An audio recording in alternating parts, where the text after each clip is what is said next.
What if a family refused to let death part them, preserving their loved ones not in memory, but in body forever? Tonight, we uncover a tale so unsettling, it will make you question the boundaries between life and death. Welcome to Dark Britain Files, where we delve into the shadows of history's most disturbing tales. I'm your host, and today we explore a legacy that defies not only societal norms, but the very laws of nature.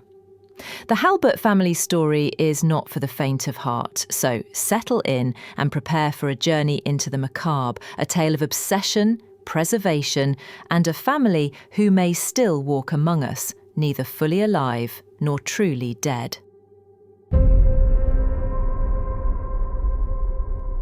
The Halbert family first emerged in historical records in the late 1700s in the mist-shrouded Highlands of Scotland. Magnus Halbert, the patriarch, was a reclusive and peculiar man, known for his unorthodox beliefs about life and death. Fleeing scandal in Edinburgh, rumoured to involve fringe scientific experiments, Magnus, his wife Eleonora, and their 3 children, William, Charlotte, and young Thomas, settled in the remote village of Blackmore. Their home, Ravencrest Manor, was a looming edifice of dark stone perched atop a hill, its narrow windows glaring down at town below. The Halberts kept to themselves, rarely venturing into Blackmore. They hired no local help and shunned church services, raising eyebrows in a profoundly religious era. But these quirks paled in comparison to horror that unfolded in the winter of 1798, when Eleonora succumbed to a mysterious fever. A disturbing tradition. Dr. James Sullivan, the local physician, was summoned to Ravencrest to attend to Eleonora. He found her lifeless, her body pale and still. Expecting to discuss funeral arrangements, he was stunned when Magnus declared, "The Halberts do not bury their dead. Eleonora will remain with her family, where she belongs."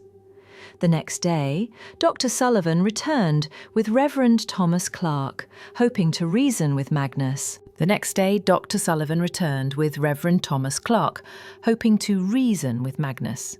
Through a partially open door, they glimpsed a chilling sight. Eleonora, dressed in a delicate gown, seated at the dining table, as if alive. Her family gathered around her in eerie normalcy. Magnus explained his belief that death was merely a transition, the body still housing the soul long after the heart ceased beating. To bury Eleonora, he argued, would sever that connection forever. The villagers of Blackmore, already wary, now viewed the Halberts with fear and suspicion. Sheriff Douglas Mercer investigated, but found no legal grounds to intervene, though he left Ravencrest deeply unsettled. For 2 years, Eleonora's preserved body remained a fixture in the Halbert household, positioned in various rooms, by the fireplace with needlework, at the piano with lifeless fingers on the keys. Magnus, it seemed, had mastered a secret preservation technique that defied decay. The children's reactions varied. William, the eldest, embraced his father's beliefs. Charlotte, distressed, obeyed silently. Young Thomas, confused, asked when his mother would wake. A growing tableau of death. In 1800, tragedy struck again when William died in a hunting accident. Like his mother, he was not buried. Instead, his preserved body was placed in his favourite armchair, a book eternally open in his hands. The villagers' fear turned to morbid fascination, with some whispering that the Halberts held arcane knowledge of the afterlife. Strange lights and eerie chants emanated from Ravencrest at night, and shepherds reported seeing stiff, unnatural figures moving on the estate's grounds. A small group of locals, drawn to the mystery, began visiting Ravencrest. Among them was Emily Sutton, a grieving widow desperate to preserve her late husband. Her journal, later discovered, described Ravencrest as a place where death and life exist in unsettling harmony. Magnus spoke of death as a reversible door, showing Emily his laboratory filled with strange equipment and cryptic journals. She became his apprentice, her writings growing increasingly erratic, with references to the threshold and the return. In the harsh winter of 1803, 3 village children vanished during a blizzard. A search party, led by Sheriff Mercer, stumbled upon a hidden stone structure behind Ravencrest, emitting a foul odour and unnatural sounds. Forcing entry, they discovered a nightmare. Metal tables bearing stitched-together bodies, some twitching as if animated.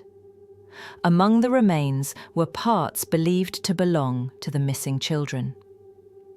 Magnus and Emily were arrested, and a search of Ravencrest revealed the preserved bodies of Eleonora, William, and 7 others, all posed as if alive. Magnus's journals detailed his obsession with reversing death, blending science and what he called old knowledge. But before their execution, Magnus and Emily vanished from their locked cells, along with the bodies of Eleonora and William. Days later, a shepherd reported seeing 5 figures: a man, a woman, 2 children and a teenage boy moving stiffly across the moors. It was the last confirmed sighting of the Halberts in Blackmoor. A legacy that lingers. Ravencrest Manor fell into ruin, shunned by locals. Yet the Halbert story persisted, with sightings reported across Europe throughout the 19th century. In 1837, a French physician described a family named Halford who refused to acknowledge their matriarch's death, moving with unnatural stiffness. Similar accounts emerged in Germany, Austria, and Romania, always involving a family obsessed with preserving their dead. In 1923, private detective Richard Thornton investigated a reclusive family in the Carpathian Mountains, noting their eerie resemblance to the Halberts. He observed an older woman, silent and unmoving, repositioned like furniture. His investigation ended violently, with a warning never to return. In 2006, workers renovating a house in Prague uncovered journals and a photograph from the mid-19th century, depicting a family of 5 with waxy skin and rigid postures. The papers, detailing preservation techniques, vanished into a private collection before thorough study. A chilling continuation. The most disturbing chapter came in 2010, when a fire in a Maine farmhouse revealed a cellar filled with preserved human remains, some showing signs of having been kept alive post-preservation. Books on fringe science and a partially burned family tree bearing the name Halbert were found, but the occupants, a family of 5, had vanished. DNA tests were inconclusive, altered by unknown chemicals. Could the Halberts still wander, their preserved bodies defying time? Or did their journey end in that fire? The truth remains elusive, a fitting end for a family that blurred the line between life and death. A haunting discovery. During research for this episode, I uncovered a listing on an obscure online marketplace for a journal allegedly belonging to Charlotte Halbert, dated 1847. The single photographed page, removed hours after posting, read, "Father says we must move again. The neighbours ask why Mother never joins them, why she's only seen through windows. William's movements grow erratic despite Father's efforts. New formula fails. Thomas's stitches show his arm to be lifeless. Father himself changes, his eyes vacant like Mother's. I alone remain unchanged, but Father watches me, syringe in hand, murmuring of preventative measures. Tomorrow we sail for America, seeking freedom for his work. I dream of rest, but Father knows when I do.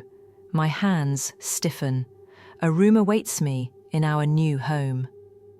If you find this, know Halberts still walk, neither living nor dead. Run if you see us. The journal's authenticity is unverified, but it suggests Magnus may have preserved the living.